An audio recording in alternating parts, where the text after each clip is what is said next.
আমি শ্রেয়া। আজ যে গল্পটা তোমাদের শোনাতে চলেছি সেটা একান্তই আমার জীবনের একটা অধ্যায়। হয়তো আমার মতো আরও অনেকের জীবনে এমন কোনো লুকানো অধ্যায় থাকে যা তারা কাউকে বলতে পারে না। আজ আমি তোমাদের সেই গোপন কথাটাই জানাবো।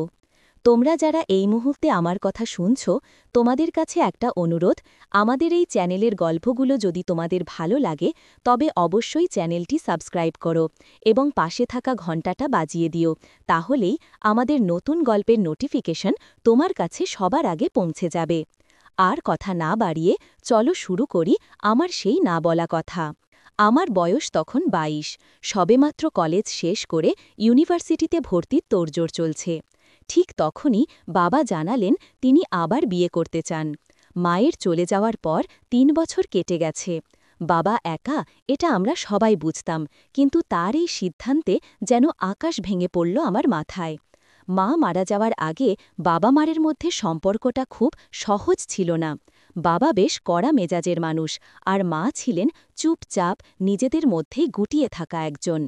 নতুন কেউ আসবে, তাও আবার মায়ের স্থান নেবে, এটা আমি কিছুতেই মানতে পারছিলাম না। আর যিনি এলেন তার নাম হল মেঘা। বাবার থেকে বয়সে প্রায় ১৫ বছরের ছোট, ৩০-এর কোঠায় পা দেওয়া, সুন্দর, শান্ত, কিন্তু চোখে মুখে একটা চাপা বিষাদের ছাপ। প্রথম দেখাতেই আমার কেন যেন মনে হয়েছিল এই মানুষটার জীবনের গল্পটা খুব সহজ নয়। বাবার অফিসেই কাজ করতেন মেঘা। বাবা নাকি তার জীবনের কঠিন সময়ে পাশে দাঁড়িয়েছিলেন, সেই থেকেই এই সম্পর্ক। বিয়ের পর যখন মেঘা আমাদের বাড়িতে এলো, আমার মনটা তখন পাথর। আমি সিদ্ধান্ত নিলাম এই নতুন মাকে আমি কোনোভাবেই আপন করে নেব না, তার সাথে যতটা সম্ভব দূরত্ব বজায় রেখে চলব। প্রথম কয়েকটা দিন মেঘা সব রকম চেষ্টা করেছিল আমার সাথে সহজ হতে। আমার পছন্দের খাবার রান্না করা, আমার ঘরের কাজে সাহায্য করা, কিংবা রাতের বেলা এসে একবার জিজ্ঞেস করা, শ্রেয়া, তোমার কিছু লাগবে? কিন্তু আমি বরাবরই কঠিন ছিলাম, উত্তর দিতাম এক শব্দে, না বা হুম। একদিন বাবা একটা জরুরি কাজে শহরের বাইরে গেলেন, প্রায় ১ সপ্তাহের জন্য। এই সময়টাতেই আমাদের দুজনের মধ্যেকার অদৃশ্য দেওয়ালটা আস্তে আস্তে ভাঙতে শুরু করল। রাতে ডিনার সেরে আমি আমার ঘরে বসে বই পড়ছিলাম। বাইরে বেশ জোরে বৃষ্টি হচ্ছিল। হঠাৎ দরজায় টোকা পড়ল। আসতে পারি শ্রেয়া? খুব নরম গলায় বলল মেঘা। আমি মাথা তুলে তাকালাম, দেখলাম একটা হালকা নীল রঙের সুতির শাড়ি পরে দাঁড়িয়ে আছে সে। ভেজা চুলের ২-১ গোছা কপাল ছুলে আছে, অসম্ভব স্নিগ্ধ লাগছিল তাকে। হুম, আমি সংক্ষেপে বললাম। মেঘা এসে আমার বিছানার এক কোণে বসল, হাতে একটা কফির মগ। একটু কফি এনেছিলাম তোমার জন্য, এমন বৃষ্টিতে কফি খেতে বেশ লাগে, সে বলল। আমি অনিচ্ছা সত্ত্বেও কফির মগটা নিলাম। হাতে নিতেই উষ্ণতা পেলাম। ধন্যবাদ, নিচু স্বরে বললাম। তারপর অনেকক্ষণ দুজন চুপচাপ বসে রইলাম। ঘরের নীরবতা কেবল বৃষ্টির শব্দে ভেঙে যাচ্ছিল। এই নীরবতাটা আমার কাছে অস্বস্তিকর লাগছিল। আমি চাইছিলাম মেঘা চলে যাক। হঠাৎ মেঘা বলল, জানো শ্রেয়া, প্রথম যখন তোমার বাবার সাথে আমার দেখা হয় তখন আমার জীবনে খুব অন্ধকার একটা সময় চলছিল। আমি খুব একা ছিলাম। আমি তার দিকে তাকালাম, তার চোখের কোণটা কেমন যেন ভিজে ছিল। এই প্রথম আমি তার মধ্যে একটা সত্যিকারের মানুষ খুঁজে পেলাম, যে শুধু বাবার দ্বিতীয় স্ত্রী নয়। সবাই আমাকে খুব ভুল বোঝে শ্রেয়া, মনে করে আমি হয়তো তোমার বাবার টাকা দেখে এসেছি। মেঘার গলার স্বরটা হঠাৎ কেঁপে উঠল। আমি অবাক হলাম, এই প্রথম সে তার ভেতরের কষ্টটা আমার সামনে প্রকাশ করল। আমার ভেতরের রাগটা যেন মুহূর্তের জন্য থমকে গেল। আমি কিছু বললাম না, শুধু হাতটা এগিয়ে দিয়ে তার হাতে আলতো করে স্পর্শ করলাম। আমার এই অনিচ্ছাকৃত স্পর্শ হয়তো তাকে আরও সাহস জোগাল। সে আমার দিকে তাকাল। সেই দৃষ্টিতে প্রথম আমি মা বা বিমাতার চেয়ে অন্য কিছু দেখতে পেলাম, একটা গভীর, নিঃসঙ্গ মানুষের অসহায় আত্মসমর্পণ। তার চোখের ভাষা যেন চিৎকার করে বলছিল, আমাকে শুধু একবার বোঝার চেষ্টা করো। আমার শরীরের ভেতরে তখন কি এক অজানা স্রোত বইতে শুরু করল, এক ধরনের সহানুভূতি যা কেন যেন খুব তাড়াতাড়ি এক অন্যরকম উত্তেজনায় রূপ নিচ্ছিল। তার ভেজা চুল, তার শাড়ির ভাঁজ সব কিছুই যেন খুব কাছ থেকে নতুন এক রূপে ধরা দিচ্ছিল। ঠিক আছে, তুমি কেঁদো না, আমি নিজেকে সামলে নিয়ে খুব শান্তভাবে বললাম, তুমি শুয়ে পড়ো, রাত হয়েছে। কিন্তু সে নড়ল না।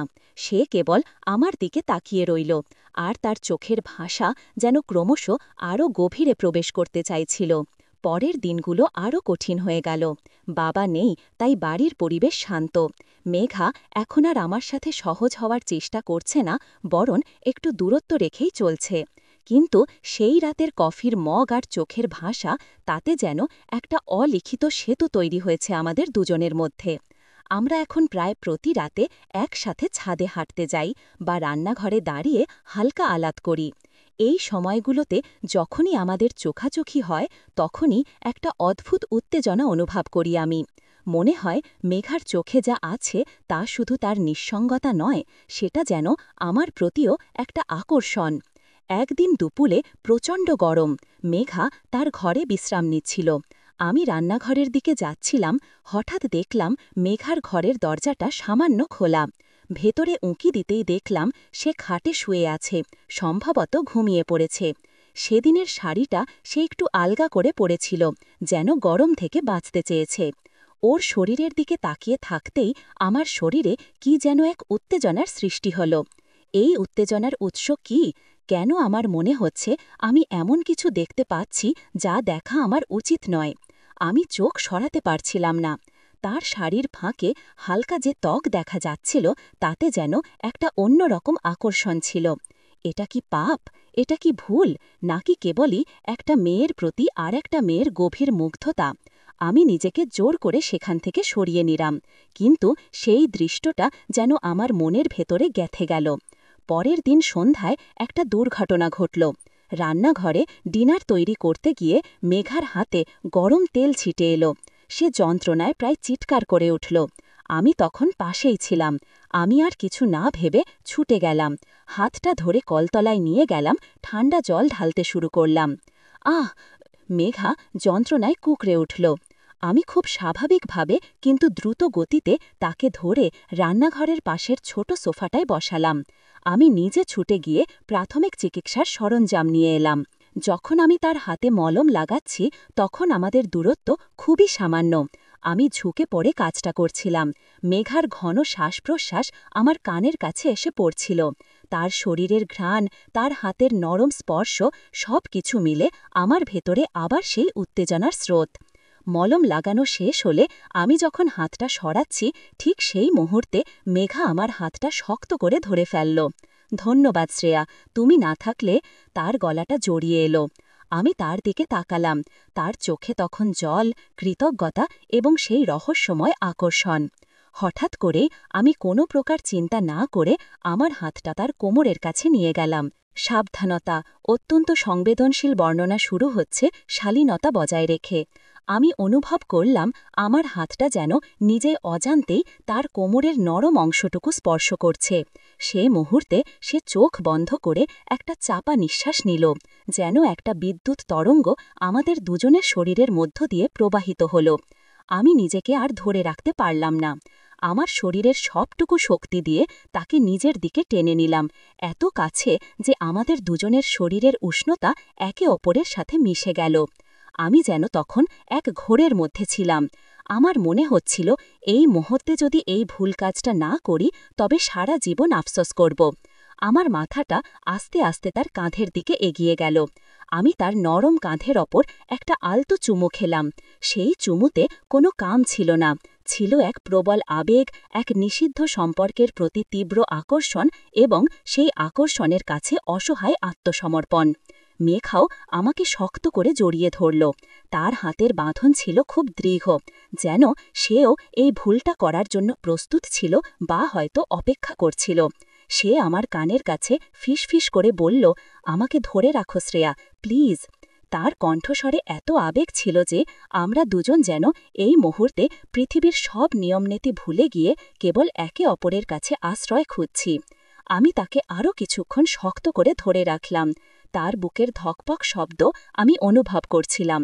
তারপর আস্তে আস্তে নিজেকে দূরে সরিয়ে নিলাম। মেঘা চোখ খুলল। তার চোখের সেই ভাষা এখন আর কেবল নিঃসঙ্গতার নয়, সেটা ছিল একটা নতুন অপরাধবোধ আর গভীর আকর্ষণের মিশ্রণ। আমরা দুজনেই দ্রুত সামলে উঠলাম, যেন কিছুই হয়নি এমন ভাব করে।